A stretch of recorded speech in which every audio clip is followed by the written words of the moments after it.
Hi friends, good morning. KPS நர்சரியில் 5 rose plant offer ப்ரைஸில் வாங்கியிருக்கேன். இந்த நர்சரி தருமபுரியில் இருக்குது. 3 பிளான்ட்டு 70 ருபீஸ்க்கும் 1 பிளான்ட்டு 80 ருபீஸ்க்கும் இன்னொரு பிளான்ட்டு 100 ருபீஸ்க்கும் நான் வாங்கியிருக்கேன். 5 பிளான்ட்டுமே நல்லா பெரிய சைஸ் பிளான்ட்டாக கொடுக்குறாங்க. நல்லா சூப்பராக இருக்குங்க. ஒவ்வொரு பிளான்ட்டுமே நல்லா பெரிய சைஸு பிளான்ட்டாக இருக்குது. நான் ஆர்டர் போட்டு எனக்கு அடுத்த நாளே பிளான்ட் வந்து அனுப்பிட்டாங்க அவங்க. இந்த ரோஸு ஃபேண்டா ஆரஞ்சு ரோஸு. இந்த ரோஸ் வந்து பார்த்திங்கனாக்க balloon orange colour balloon rose. இந்த ரோஸு லைட் பிங்க் கலரில் பட்டன் ரோஸ் சைஸில் இருக்குங்க. ரொம்ப சூப்பராக அழகாக இருக்குது அந்த ரோஸு. போன வருஷம் இவங்ககிட்ட தான் டிஏ ரோஸ் ஆர்டர் பண்ணியிருந்தேன். அந்த செடியெலாம் பார்த்திங்கனாக்கா நல்லா சூப்பராக என்கிட்ட தளைஞ்சிகிட்ருக்கு. தல்காரி வாட்டர் ஆப்பிள் 7 days ரோஸ் எல்லாம் கேபிஎஸ் நர்சரியில் தான் நான் வாங்கினேன். எல்லா பிளான்ட்டுமே என்கிட்ட நல்லா தளைஞ்சிட்ருக்குங்க. பிளான்ட்டு எந்த ஒரு டேமேஜும் இல்லாமல் நல்லா சூப்பராக பிளான்ட் வந்துருக்குங்க. எந்த ஒரு கிளைகள் கூட உடையவே இல்லை. அவங்க எப்படி அனுப்பிச்சுட்டாங்களோ அதே மாதிரியே எனக்கு வந்திருக்குங்க பிளான்ட்டு.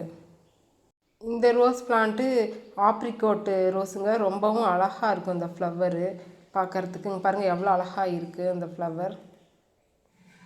இந்த ரோஸ் இங்கிலீஷ் ரோஸுன்னு சொல்கிறாங்க.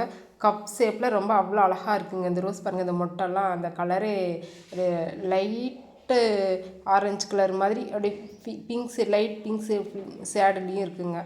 ரோஸ் செடியில் துளிர் வருது, ஆனால் அந்த துளிர் காஞ்சிருது அப்படின்னு சொல்லிட்டு ஒரு சிஸ்டர் கமெண்ட் பண்ணியிருந்தாங்க. ரோஸ் பிளான்ட்டை நம்ம ஃபுல் சன்லைட்டில் கொண்டு போய் வைக்கும்போது கூட அந்த துளிர் வந்து காஞ்சி போகுங்க. சின்ன பிளான்ட்டை கொண்டு போய் நம்ம ஃபுல் சன்லைட்டில் வைக்கக்கூடாது. வெயில் அதிகமாக இருக்கும்போது நம்ம காலை வெயில் மட்டும் படுற மாதிரியான இடத்துல ரோஸ் பிளான்ட்டை வைங்க. பூச்சி தாக்குதல்னாலையும் அந்த துளிரெல்லாம் காஞ்சி போயிடும்.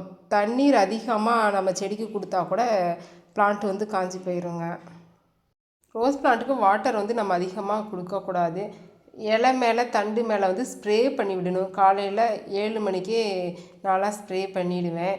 ஈரம் இல்லாமல் இருந்துச்சு அப்படின்னாக்கா நம்ம ஈவினிங் ஒரு டைம் 4 o'clock ஸ்ப்ரே பண்ணலாம். ஈரம் இருந்துச்சு அப்படின்னாக்கா நம்ம ஸ்ப்ரே பண்ண வேண்டியதில்லை. எக்ஸோடஸ் மருந்து 1 வாரம் ஸ்ப்ரே பண்ணணும். அப்படி பண்ணும்போது பார்த்திங்கனாக்கா செடி நல்லா ஃப்ரெஷ்ஷாக நல்லாயிருக்கும். ரொம்ப க்ரீனிஷாகவும் இருக்கும். அடுத்த வாரம் கெம்மு மருந்து ஸ்ப்ரே பண்ணணும். அப்படி பண்ணினா செடி வந்து நல்லா இருக்கும். டிஏபி 1 வாரம் நம்ம கொடுக்கணுங்க. அதுக்கு அடுத்த வாரம் என்பிகே ஆல் 19 1 லிட்டர் வாட்டரில் 1 கிராம் கலந்து நம்ம செடியோடைய மண்ணுக்கு கொடுக்கணும். இந்த ரோஸ் ரெட் கலர் கொடி ரோஸுங்க. உரம் மருந்தெல்லாம் நம்ம கொடுக்கும்போது தான் செடி நல்லா வளரும். உரம்லாம் பார்த்திங்கன்னா ரொம்பவும் கம்மியாக கொஞ்சம் தான் கொடுக்கணும். என்பிகே ஆல் 19னாக்கா 1 லிட்டர் வாட்டரில் 1 கிராம் மட்டும்தான் கலந்து நம்ம ஒரு செடிக்கு சின்ன செடியாக இருந்தால் 1/2 லிட்டர் கொடுக்கலாம். பெரிய செடியாக இருந்துச்சுனாக்கா 1 லிட்டர் கூட கொடுக்கலாங்க. டிஏபியும் கொஞ்சமாக தாங்க கொடுக்கணும், நிறைய கொடுக்கக்கூடாது. நிறைய கொடுத்தோம்னா செடி காஞ்சிரும். நம்மளுடைய செடியோடைய சைஸுக்கு தகுந்த மாதிரி ஒரு 10 பால்ஸ் அல்லது 20 பால்ஸ் பெரிய செடியாக இருந்தாக்க, சின்ன செடியாக இருந்தால் ஒரு 10 பால்ஸ் மட்டும் அது மாதிரி கொடுங்க. நம்ம செடி வாங்கி வைக்கும்போது நிறைய துளிர்கள் இருக்க மாதிரி, நிறைய தண்டு கிளைகள்லாம் இருக்க மாதிரி வாங்கி வைக்கணும். சின்ன செடியாக இருந்து ஒரே கிளை மட்டும் இருக்க மாதிரி இருந்துச்சுனாக்கோட செடி காயறதுக்கு வாய்ப்பு இருக்குங்க. வாரத்துக்கு ஒரு டைம் நம்ம வந்து மண்ணை நல்லா கிளறி விடணும்.